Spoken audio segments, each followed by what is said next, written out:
Here's Lillard up top receiving a screen from Aminu. As the switch happens, Holiday continues to pressure Dame. He is never worried about the fact that Aminu is wide open, and this is why. The Blazers can beat anyone if CJ or Damian get hot, but beyond them, there is no shooting at all in this team, and that makes them extremely easy to guard in the playoffs. That's how the Pelicans swept them last year, and it's the same way that teams are defending him now. If you ask me, it's pretty much going to be the same story in this year's playoffs, so they need to change something. They need some type of firepower to add on the perimeter to keep a defender attached there and allow McCollum and Lillard to operate more freely. I cannot believe I'm saying this, but why not try things out with CARMELO?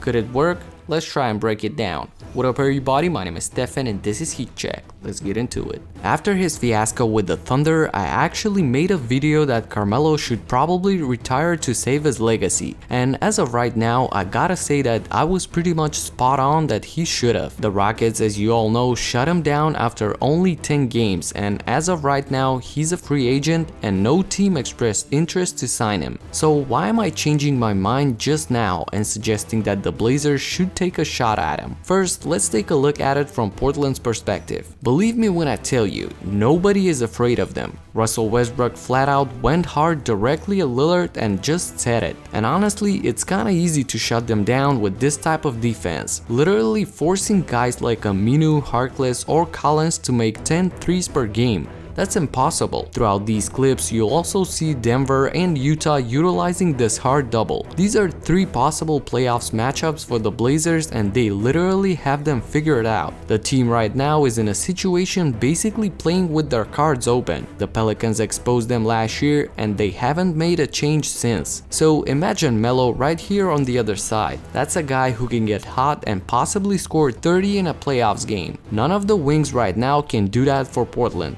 So I doubt that the defenders are gonna leave them that wide open to go double Dame and CJ, and the scoring would be a little more balanced also. I would even take Melo's possible inefficiency and lack of defense just to have another weapon out there on the court. And you may ask, why am I so all out with this? In my opinion, if they can reach the second round by some kind of miracle, that's the absolute end of the road for them. Think about that and tell me if I'm wrong. And if the second round is the highest ceiling for a team as it is, then why not try something? I said CARMELO just because he's the easiest one to add. They could do that right now without trading any pieces and slicing up the roster. However, this is definitely not a fix. The Blazers are wasting the prime years of 2 prolific scorers. And since I haven't mentioned them yet, I gotta say I like Nurkic, who's come in as the only help in the last few years. But the problem lies in the production of the wings, since Portland is overwhelmingly a jump shooting team. So everybody on there has to be able to make shots. Until then, it's pretty much going to be the same. Lastly, I just wanted to touch on Anthony's perspective. His last 2 stops were always a hot topic. Both in Houston and OKC, he joined 2 superstars in the hunt for a championship, and when things weren't really working, every mistake was magnified. I feel like he would really benefit from joining an underdog team like Portland is right now. The only thing he could do there is help out on offense. So for the first time in a while, he could play in a team that's not hyped, that doesn't really have anything to lose, and things could get interesting.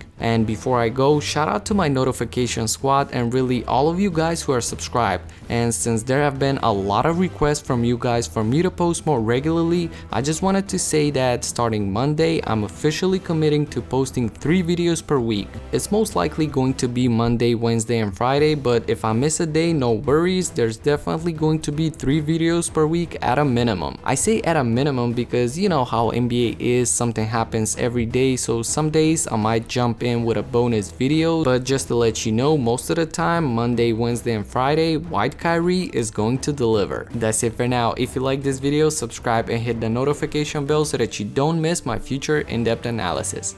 Talk to you in the next one. Peace out.